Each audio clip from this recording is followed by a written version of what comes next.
Hello aspirants, welcome to daily news analysis of The Hindu. Today the date is June 5, so let's get started. And मैं इस recording को finish कर चुका था more than 1 our की, and उसके बाद वीडियो थोड़ा करप्ट हो गया, उस वजह से मुझे दोबारा करनी पड़ रही है। ओके, सो मैं इसे अब थोड़ा जल्दी फिनिश करूँगा, but I will make sure कि हम कुछ स्किप ना करें, लेकिन कुछ चीज़ें आप PDF लेके डायरेक्टली रीड कर लीजिएगा। Okay, so Nicobar port has no strategic goals, government body said in 2024। अब पहले तो अपने प्रीलिम्स पॉइंट ऑफ व्यू से याद रखिए, फाइनेंस मिनिस्ट्री है, उसके अंडर में दो बॉडीज़ हैं। एक है पब्लिक इन्वेस्टमेंट बोर्ड, जो कि पब्लिक इन्वेस्टमेंट जो सरकार इन्वेस्ट करती है किसी प्रोजेक्ट में उसको हैंडल करती है। इस बॉडी ने कहा था कि कोई स्ट्रेटेजिक ऑब्जेक्टिव नहीं है इस पोर्ट के, ये प्योरली एक कमर्शियल है, जहाँ पर हम लोग कुछ पोर्ट बनाएंगे, एक पावर प्लांट बनाएंगे, उसके बाद कुछ टूरिज़्म जोन बनाया जाएगा, ओके, और एक टाउनशिप बनेगी। तो यहाँ पर कोई स्ट्रेटेजिक ऑब्जेक्टिव नहीं था इन अगस्त 2024। उसके बाद सरकार ने क्या किया, पहले मैं आपको दूसरी बॉडी के बारे में बता देता हूँ, वो है public private partnership appraisal committee. ये भी फाइनेंस मिनिस्ट्री के ही अंडर में आती है और ये हैंडल करती है loan worth more than 500 crore. ठीक है, 500 करोड़ से बड़ा कोई इन्वेस्टमेंट होता है तो उसको ये हैंडल करती है। तो यहाँ पर PIB ने कहा कि पहले कोई स्ट्रेटेजिक ऑब्जेक्टिव नहीं था। उसके बाद गवर्नमेंट ने एक हाई पावर कमेटी बनाई। इस हाई पावर कमेटी ने क्या किया कि इसने स्टडी किया कि यहाँ पे एनवायरनमेंट पर क्या इम्पैक्ट होगा इसके प्रोजेक्ट का, और इसकी रिपोर्ट को कभी सरकार ने पब्लिश नहीं किया। और पब्लिश ना करके फिर लोगों ने RTI लगाई कि बताइए तो इस रिपोर्ट में क्या है, तो सरकार ने क्या कह दिया कि ये स्ट्रेटेजिक प्रोजेक्ट है। Okay, so the public investment board, finance ministry body that appraises large public investment in August 2024 termed the proposed international container transshipment port at Galathia Bay lacking the strategic objective। लेकिन एक साल बाद ही same project को notify कर दिया जाता है strategic project by ministry of defence. Okay, और इसको सरकार ने क्या, इसके बाद सरकार ने जो हाई पावर कमेटी बनाई उसके रिपोर्ट को, उसके कंटेंट्स को कभी पब्लिक नहीं किया। सरकार इसी को एक्सक्यूज़ बनाती रही, सेंटर ने इसी को एक्सक्यूज़ बनाया और राइट टू इन्फॉर्मेशन से डिनाई करते रहे कि इस प्रोजेक्ट को किस बेसिस पर आपने एनवायरनमेंट क्लियरेंस दिया है। ओके, तो ये दिखाता है सरकार के इंटेंशन अच्छे नहीं है। फिर फाइनेंस मिनिस्ट्री के अंडर में ही ये जो दूसरी बॉडी है public private partnership appraisal committee, जो हैंडल करती है proposal worth more than 500 crore और अबव। ओके, सो इस न्यूज़ से इतना ही था। अब एक और जगह आग लगी है, वो है बिहार के अस्पताल में, जहाँ पे 5 लोग मरे हैं। तो हमने कल इसमें एक proper question and answer format में हमने तैयार कर लिया है अपना टॉपिक, हमें और इससे ज़्यादा नहीं जानना है। इजराइल लेबनान ने एग्री किया है कि हम एक ट्रूस करेंगे, लेकिन लेबनान ने तो एग्री कर लिया ट्रूस, ठीक है, लेकिन जो हिजबुल्लाह है, जो आतंकी संगठन जिसके अगेंस्ट इजराइल फायर करता रहता है लेबनान की टेरिटरी पर, उस आतंकी संगठन ने कहा है हम नहीं मानते ऐसे ट्रूस को। तो यहाँ पर इजराइल ने कहा है कि हम आप पे बमबारी बंद कर देंगे अगर लेबनान की आर्मी, जो स्टेट आर्मी है, वो ये सारी टेरिटरी कंट्रोल करे जो हिजबुल्लाह के कंट्रोल में है अभी। Okay, so they will create a pilot zone in which Lebanese armed forces will take exclusive control of territory to the exclusion of all non-state actors like Hezbollah। Okay, but Hezbollah ये peace deal होने देगा या नहीं, हमें नहीं पता। और Iran USA की पीस डील भी इसी पर डिपेंड करती है कि लेबनान में पीस होगा या नहीं। चलिए आगे चलते हैं। Government has turn north east from region of conflict to hub of opportunities. अब देखिए, नॉर्थ ईस्टर्न काउंसिल की ये मीटिंग चल रही है, इसके बारे में मैंने आपको शॉर्ट नोट टेलीग्राम चैनल पे दे दिया था from prelims point of view, तो वो आप वहाँ से तैयार कर लेंगे। अब मैं इन पॉइंट्स में वापस नहीं जा रहा हूँ, मैं ऑलरेडी इसमें एक बार बता चुका था, लेकिन वो उतना काम का भी नहीं था। बट ये सोचिए ज़रा कि नॉर्थ ईस्टर्न स्टेट्स में अगर आपको डेवलपमेंट करनी है तो आप क्या करोगे। एक सरकार ने कहा था कि हम परंपरागत कृषि योजना यहाँ पे खासकर इम्प्लीमेंट करेंगे और पूरे नॉर्थ ईस्ट को ऑर्गेनिक फार्मिंग के लिए बना देंगे, जस्ट लाइक सिक्किम को 100% ऑर्गेनिक फार्मिंग हमने बना दिया है। ओके, तो एक तो ये था। दूसरा कि यहाँ पर थैंक्स टू मिशनरीज़ और उनके इंग्लिश एजुकेशन को, यहाँ पर इंग्लिश स्पीकिंग पॉपुलेशन काफ़ी ज़्यादा है, तो हमें ज़रूरत है यहाँ पर सर्विस सेक्टर पे ध्यान देने की। तो इसी उसमें सरकार ने कहा है कि हम स्टार्टअप पॉलिसीज़ को यहाँ पर ज़्यादा बूस्ट करेंगे ताकि यहाँ के युवाओं को उनके एजुकेशन का फ़ायदा मिल सके। और तीसरा कि यहाँ पर मेघालय ने भी कहा है हमें इनर लाइन परमिट दे दीजिए ताकि जो इलीगल माइग्रेशन है वो हम लोग कंट्रोल कर सकें यहाँ पर। ओके, तो ये सिर्फ मेघालय त्रिपुरा के लिए ही नहीं, ये पूरे एंटायर रीजन के लिए नॉर्थ ईस्ट के illegal migration is a big issue. मैं यहाँ पे जो पॉइंट्स हाईलाइट कर रहे हैं प्लीज़ आप खुद से रीड कर लेना, मैं उसको दोबारा रीड नहीं कर पाऊँगा। अभी सरकार एक पेट्रोल पंप लॉन्च करने वाली है जिसमें कह रहे हैं इथेनॉल 85 फ्यूल यूज़ हुआ है, यानी कि इसमें एथेनॉल है 85%। तो लेट्स सी कितना सक्सेसफुल होता है। दिल्ली में लॉन्च हो रहा है। ओके, मैंने आपको बताया था कि ये जो सेंसस कर रहे हैं उन लोगों ने जब रियलिटी देखी ग्राउंड लेवल पर तो सब अलग थी। कई घरों में टॉयलेट्स नहीं था, कई घरों में एलपीजी सिलेंडर नहीं था। फिर सरकार ने इनको आदेश दिया कि आप लोग एक काम कीजिए, फिर से जाइए house hold, revisit the house hold and correct the data discrepancy. अब डेटा सही करोगे या जो सिचुएशन है ग्राउंड लेवल की वो सही करोगे, राइट। और उन्होंने ये ऑर्डर दिया है कि not to select options that may show government in poor light. This government is ridiculous. चलिए, फायर के बारे में भी हमने बात कर लिया, हमने अपना आंसर तैयार कर लिया। ये उपहार सिनेमा में सबसे बड़ी आग लगी थी 97 में, और ये नाइट क्लब था गोवा का जिसमें अभी लास्ट ईयर ये आग लगी थी और काफ़ी लोग मारे गए थे। रीज़न वही सेम है जो हम जिस पे हम बात कर चुके हैं, over crowding, blocked escape route, unapproved modification to interior spaces, poor compliance, weak enforcement etcetera. अब मैं इन पॉइंट्स पे हम ऑलरेडी बात कर चुके हैं। देखिए, जब भी हम कोई आर्टिकल पढ़ते हैं तो हम क्या देखते हैं, फैक्ट्स एंड फिगर जो भी हम याद रख सकें अपने आंसर के लिए। तो यहाँ पे एक बात याद रख लीजिए कि 2030 हमने क्या अचीव करना है, INDC अपने, ठीक है। इसके लिए हमें चाहिए $2.5 ट्रिलियन का इन्वेस्टमेंट, और बाय 2070 हमें क्या बनना है, नेट ज़ीरो। इसके लिए हमें चाहिए $10 ट्रिलियन का इन्वेस्टमेंट, ठीक है। ये पॉइंट्स याद रखिएगा, इसी को हम एज अ इंट्रोडक्शन यूज़ करेंगे। और मैंने इन दोनों आर्टिकल्स को लेके, दिस वन एंड ये वाला, दोनों आर्टिकल को लेके मैंने आपके लिए एक मॉक क्वेश्चन फ्रेम किया। उसके आंसर में मैं भी आपको यूज़ करके भी दिखाऊंगा कि हम यही पॉइंट्स यूज़ करके आंसर बना सकते हैं, ओके। क्योंकि मेरा पर्पस आपको ये सिर्फ न्यूज़पेपर में सिर्फ कंटेंट देना नहीं है, मेरा पर्पस है कि आप न्यूज़पेपर को कैसे यूज़ कर सकें अपने प्रीलिम्स और मेंस के लिए, ओके।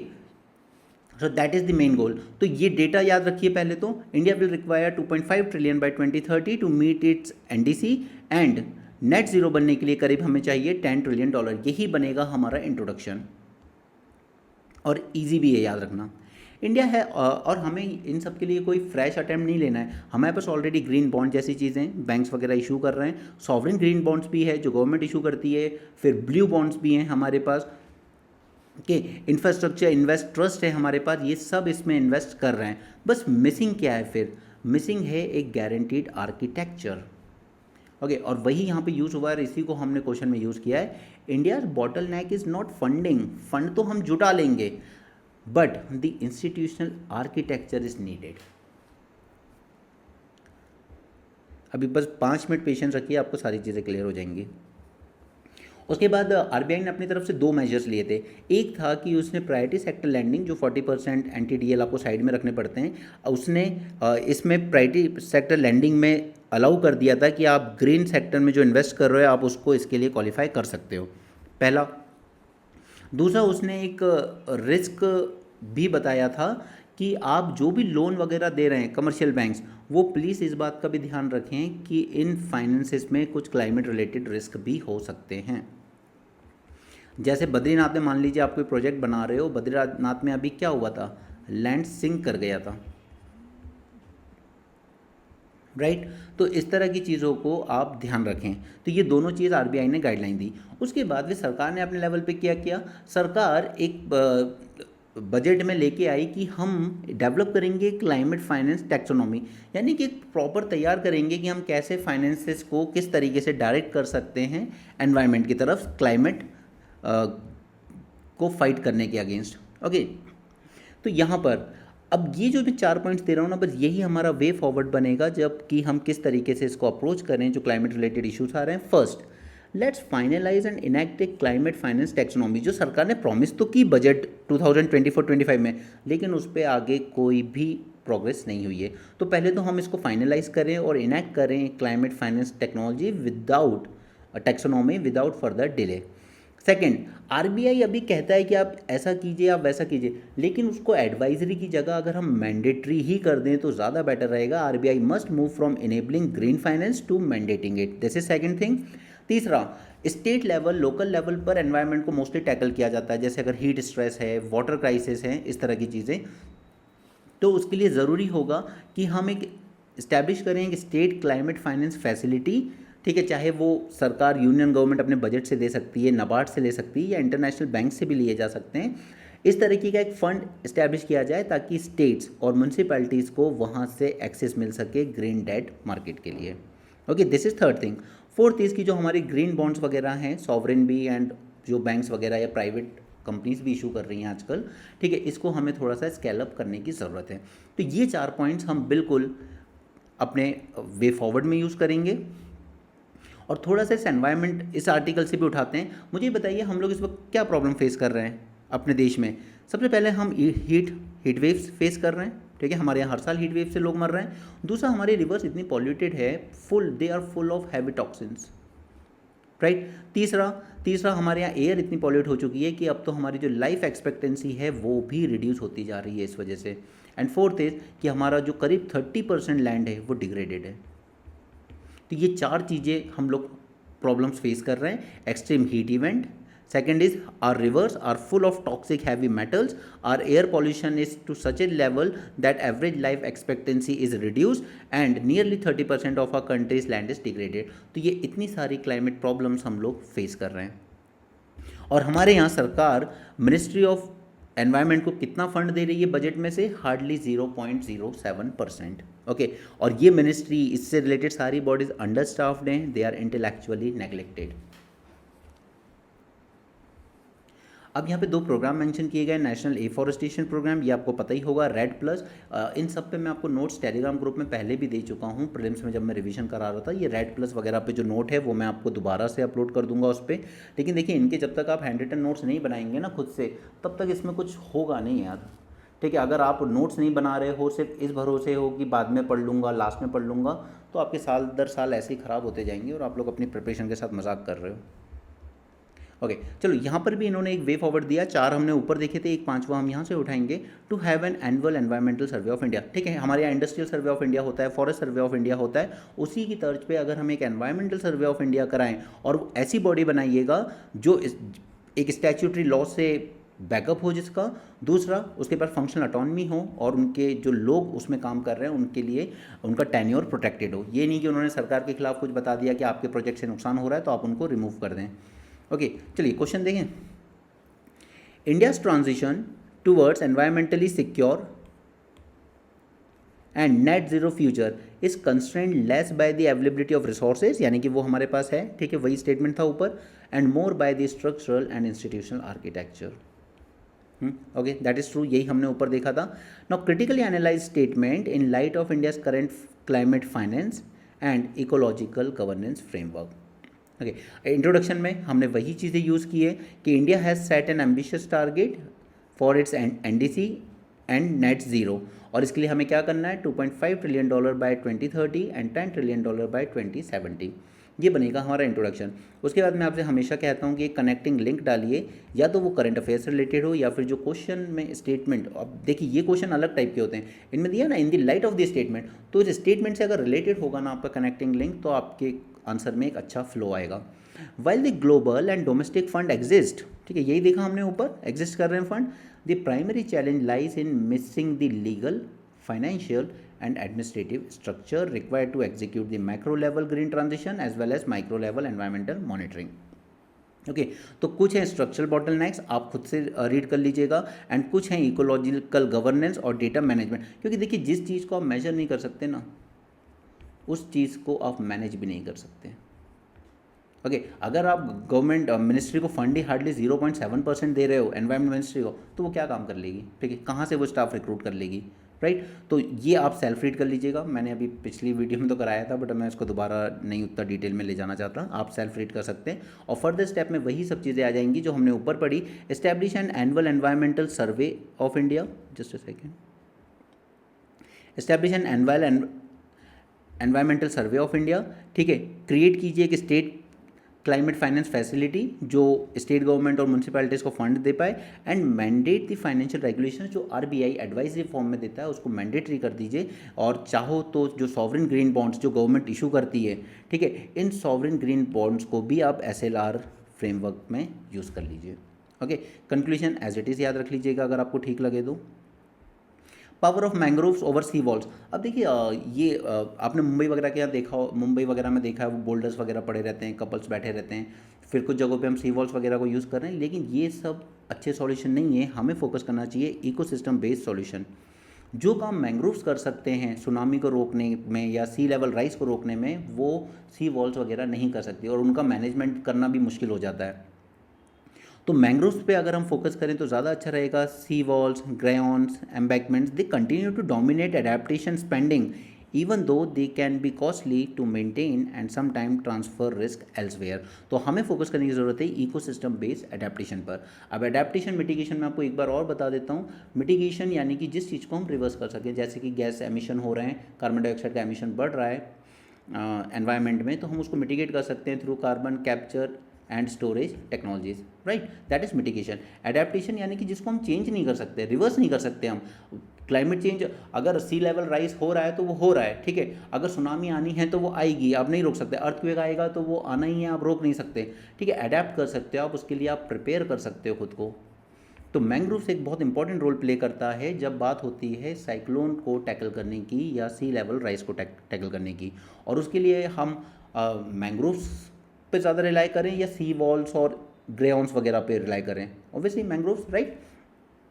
इसके अलावा ये जो इकोसिस्टम बेस्ड एडेप्टेशन होते हैं ये हमें और भी बेनिफिट देते हैं, जैसे वहाँ पे रहने वाले लोगों की लाइवलीहुड पे, ठीक है। वहाँ पे वो लोग फिशरीज़, क्रैब्स फार्मिंग, ठीक है, ये सारी चीज़ें कर सकते हैं। EBA offers a promising strategy for reducing climate risk while sustaining the ecosystem that support fisheries, agriculture and tourism. अब इसमें यहाँ से ये एग्जाम्पल कोट करिएगा प्लीज़ कि सुंदरबन में over 18,000 women restored 4600 hectares of mangroves, blunting the devastation of cyclone Amphan and यास।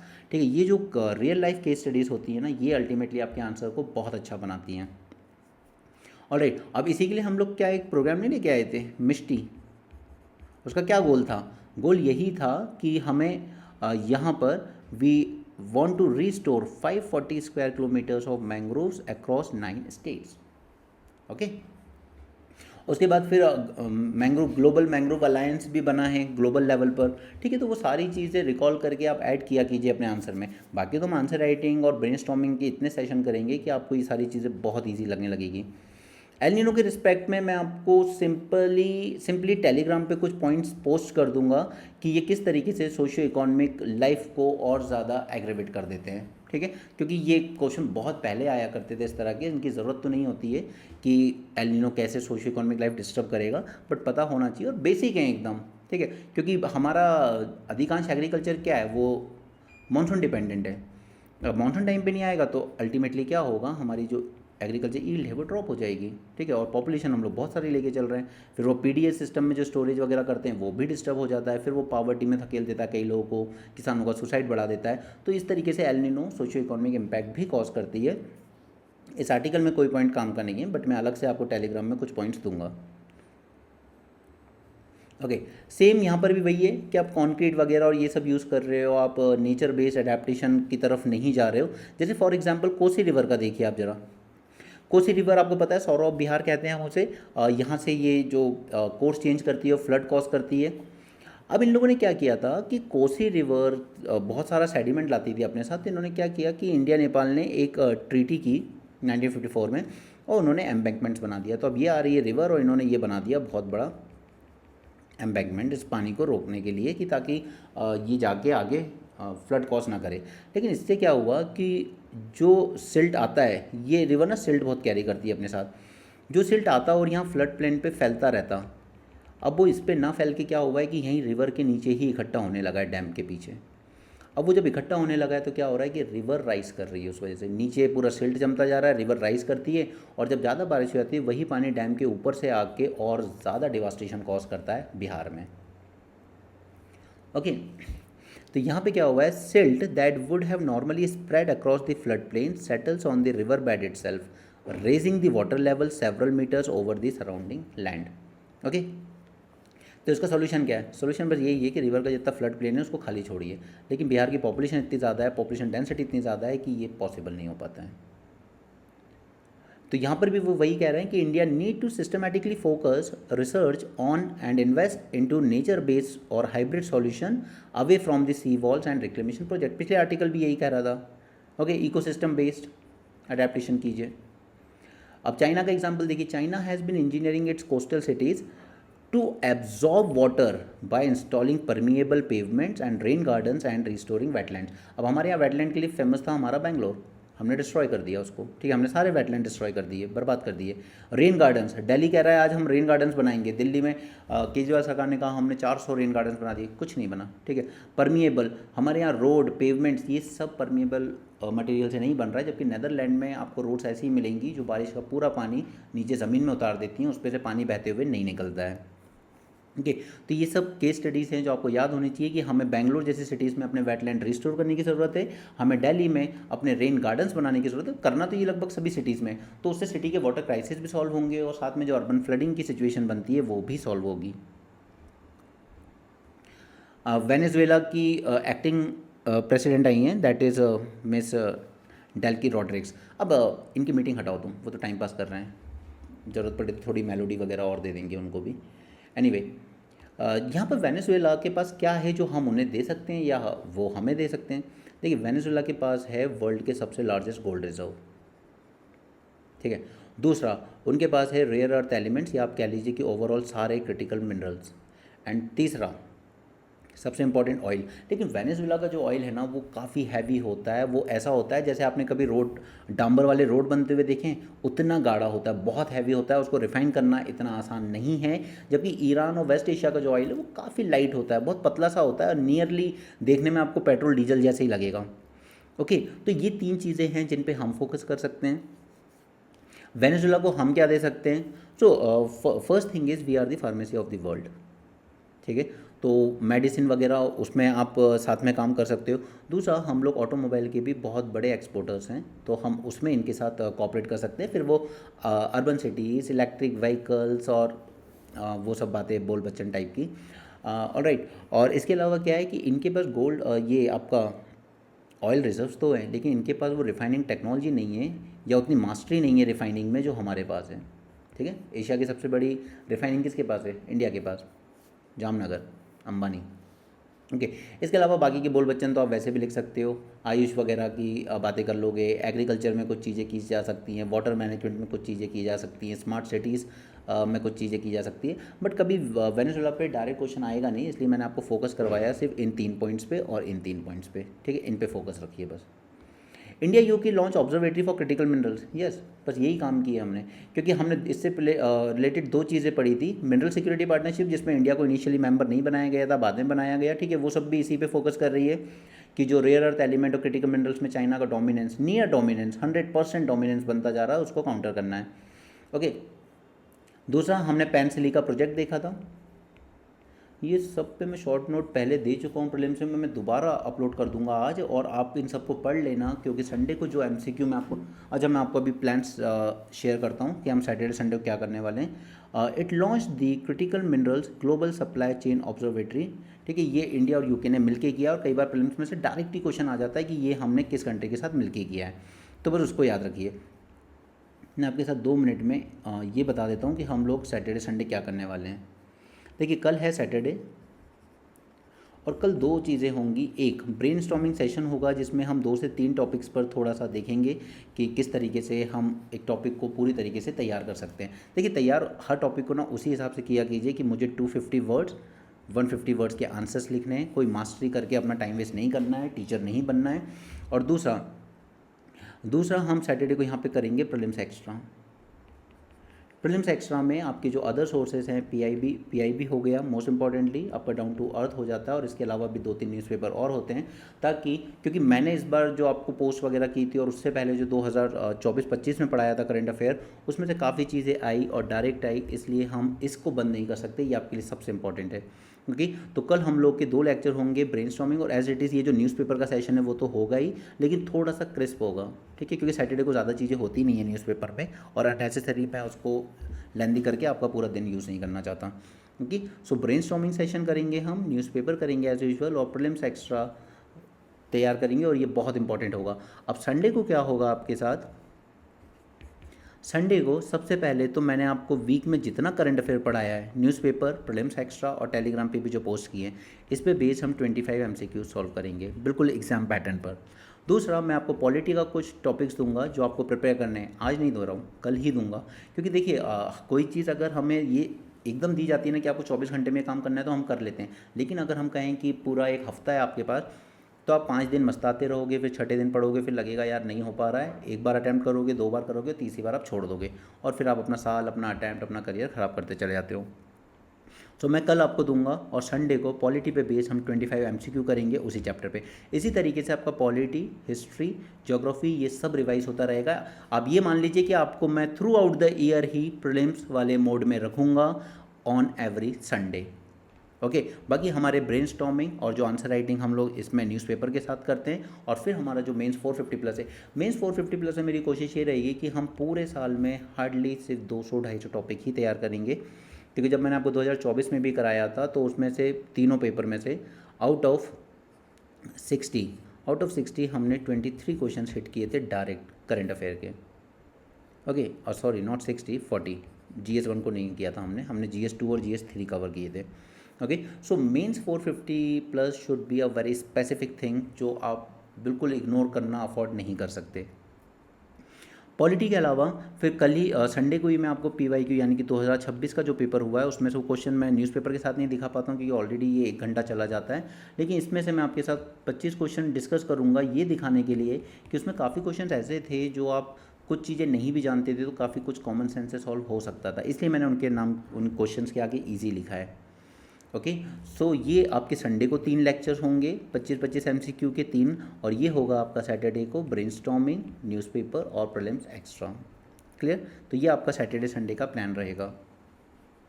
चलो, house committee cite CAG report pulls government over skilling program. अब देखिए, ये है पब्लिक अकाउंट कमेटी। अगर ये बात कर रही है तो किसके बेसिस पे करेगी, किस रिपोर्ट के बेसिस पे? ये करेगी CAG की रिपोर्ट के बेसिस पे, राइट। तो पब्लिक अकाउंट्स कमेटी पे पहले तो आप शॉर्ट नोट्स आपको टेलीग्राम ग्रुप में ही मिल जाएगा, आपकी लक्ष्मीकांत ने भी है, प्रिपेयर करके चलो, लास्ट के लिए नहीं छोड़ेंगे अपन। थ्रू आउट द ईयर अपन को एग्जाम मोड में ही रहना है, जैसे Modi ji through out the year चुनाव मोड में रहते हैं, ओके, इलेक्शन मोड में। तो इन्होंने क्या कहा है कि आपने ये जो स्कीम लेके आए थे ना, प्रधानमंत्री कौशल विकास योजना, इसमें हार्डली 41% लोगों के प्लेसमेंट हुए हैं। और प्लेसमेंट भी कैसे हुए हैं कि जिन सेक्टर्स में जहाँ पे इंडस्ट्रीज़ की तरफ से डिमांड है, उनमें आपने ट्रेनिंग नहीं दी है, आपने रिटेल टाइप की चीज़ें में कि ये बेच लेना, वो बेच लेना, इसमें ट्रेनिंग ज़्यादा दी है। ओके, टूरिज़्म सेक्टर जिसमें इतनी जॉब्स अवेलेबल हो सकती हैं, इन हाउस कीपिंग से लेकर, तो आपकी लैंग्वेज, अगर आप हर देश, किसी देश की फॉरेन लैंग्वेज बोलते हो तो आपका गाइड बनने के चांसेस बेटर हो जाते हैं। टूरिज़्म में अच्छी डिमांड आती है पर आपने कुछ नहीं किया। फूड प्रोसेसिंग में बहुत अच्छी डिमांड आती है, आपने उसमें भी कोई ट्रेनिंग नहीं दी, आपने सब ट्रेनिंग दे दी रिटेल में कि जाओ ये बेचो वो बेचो। तो यहाँ पे पब्लिक अकाउंट्स कमेटी, और it is headed by Congress leader, ठीक है, क्यों? क्योंकि उसका नॉर्म है कि जो अपोजिशन पार्टी होंगी उनके लीडर इसको हेड करते हैं। और ये स्कीम लॉन्च कब हुई थी? 2015 में, ठीक है, कोई ज़रूरत नहीं है इसके फीचर्स अब याद करने की। और गोल क्या था? To take up the industry relevant training, skill training.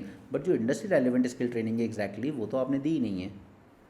There was a mismatch between training and the demand, जिससे डिमांड आ रही थी उस सेक्टर पे ट्रेनिंग नहीं दी आपने, और जिन सेक्टर से लो डिमांड आ रही थी उनमें आपने ज़्यादा ट्रेनिंग दे दी, ठीक है। Sector such as food processing, इसमें अच्छी डिमांड आती है बट आपने हार्डली 0.48% लोगों को इसमें ट्रेनिंग दी।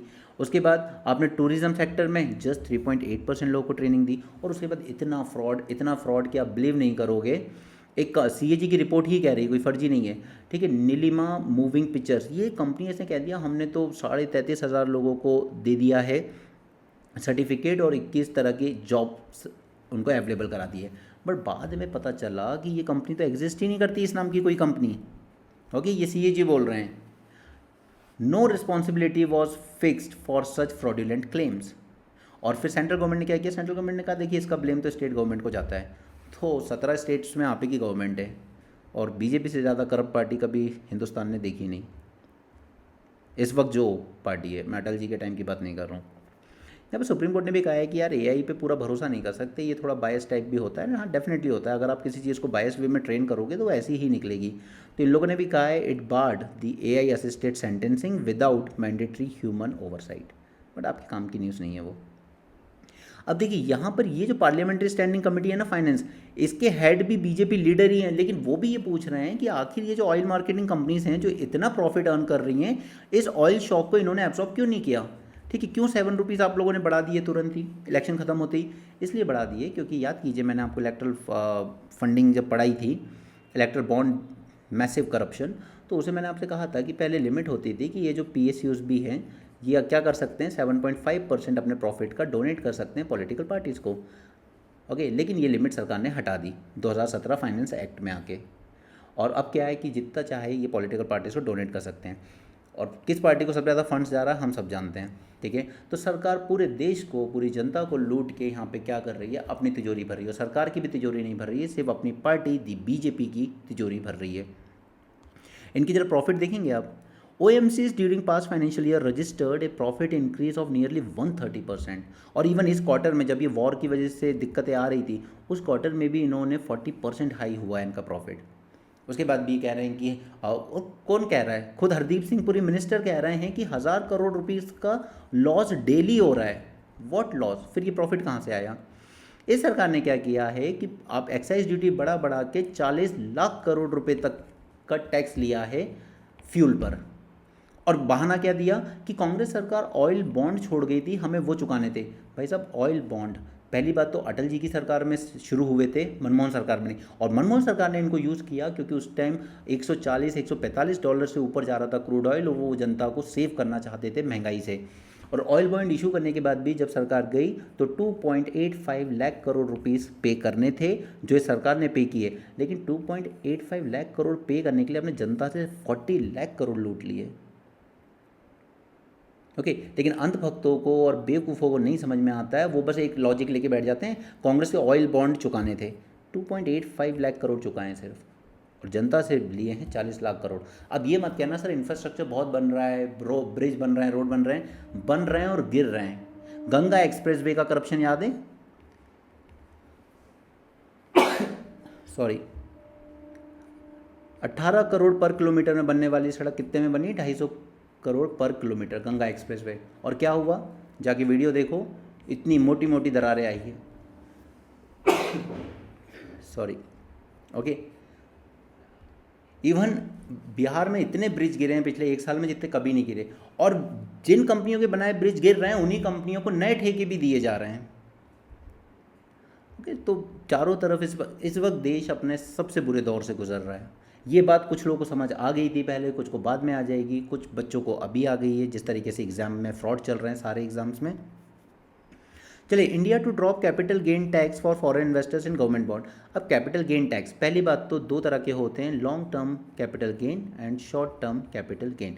कैपिटल मतलब क्या आपने शेयर्स खरीदे कोई, ठीक है, आपने कोई प्रॉपर्टी ली, ठीक है, रियल एस्टेट वगैरह में, उसमें आपको कुछ प्रॉफिट हुआ, तो अगर आपने वो चीज़ होल्ड करी मोर देन 12 मंथ्स तो आप पे लगेगा लॉन्ग टर्म कैपिटल टैक्स। और अगर आपने उसको सेल कर दी इन लेस देन 12 मंथ्स तो आप पे लगेगा short term capital gain tax.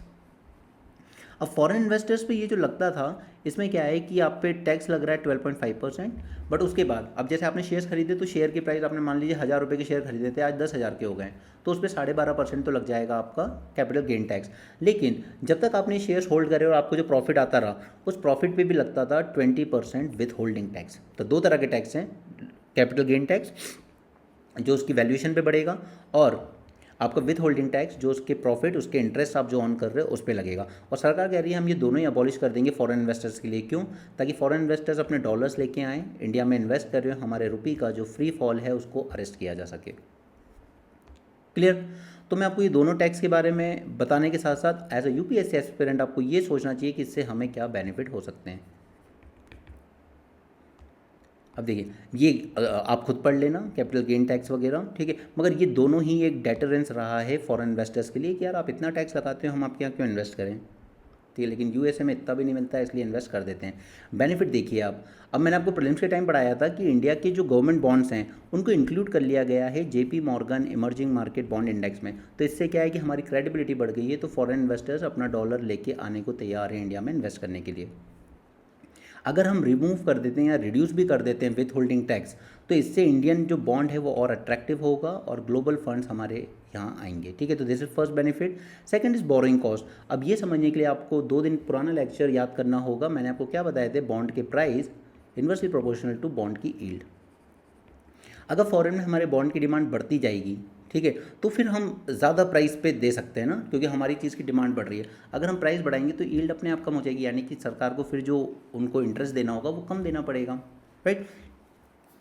If foreign demand for Indian G sec increases bond yield fall, तो सरकार को जो बोरो करना है वहाँ से मनी वो लोअर इंटरेस्ट पे बोरो कर पाएंगे हम। Rupee stabilization.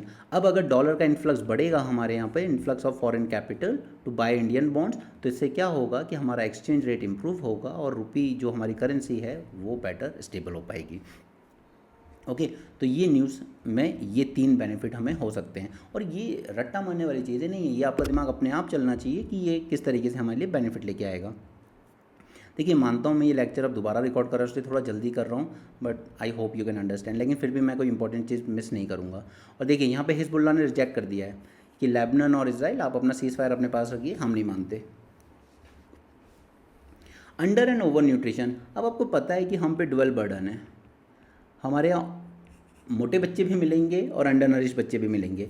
तो मैंने आपको यहाँ पे 4 पॉइंट्स दिए हैं to tackle this under and over nutrition. मैं क्विकली इसके थ्रू जाऊँगा। First is life cycle based nutritional interventions, यानी कि जो पहले 1000 दिन होते हैं बच्चे के लिए वो सबसे इंपॉर्टेंट होते हैं। यहाँ पर ही आप अरेस्ट कर सकते हो स्टंटिंग और वेस्टिंग को, but at the same time आप थोड़ा अर्ली स्क्रीनिंग भी शुरू कीजिए, ताकि बच्चे में अगर ओबेसिटी दिख रही है या कोई मेटाबॉलिक रिस्क है तो हम उसको जल्दी से टैकल कर सकें, right. Restructuring food assistance and safety nets. अब हमें इनको यहाँ पर थोड़ा सा रिफॉर्म करने की ज़रूरत है, बिकॉज हम लोग काफ़ी चीज़ें चला रहे हैं, टारगेटेड पीडीएस, पीएम पोषण जो पहले मिड डे मील स्कीम से ना जानी जाती थी, आंगनबाड़ी, आईसीडीएस वगैरह।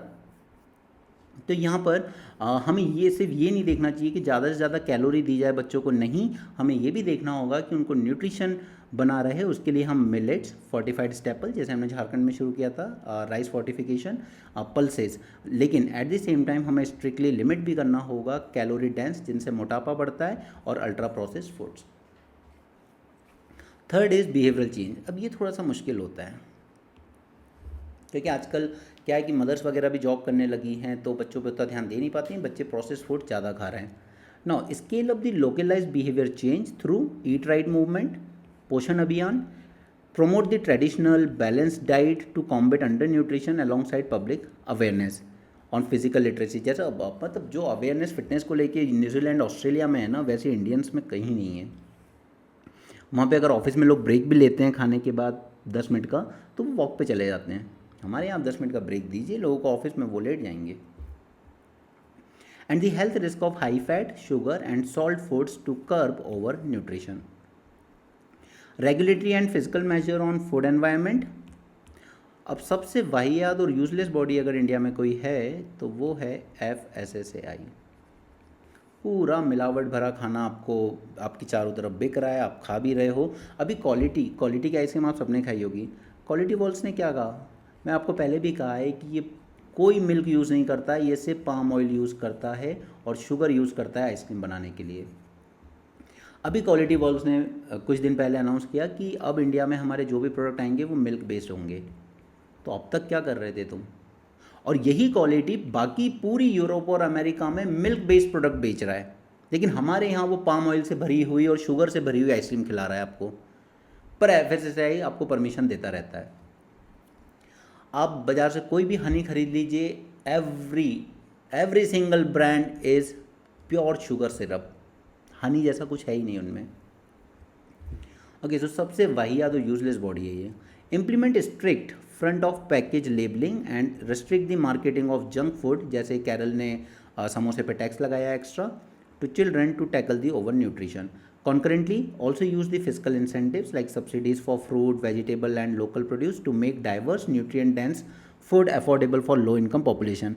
अब अगर आपने सुना था उस टाइम एक बाल वाटिका टाइप की चीज़ शुरू की गई थी कि सरकारी स्कूलों में बाल वाटिका में पेड़ सब्जियां लगाई जाएंगी, बच्चों को खिलाई जाएंगी। आपने देखी कहीं पे कोई बाल वाटिका? नहीं देखी होगी।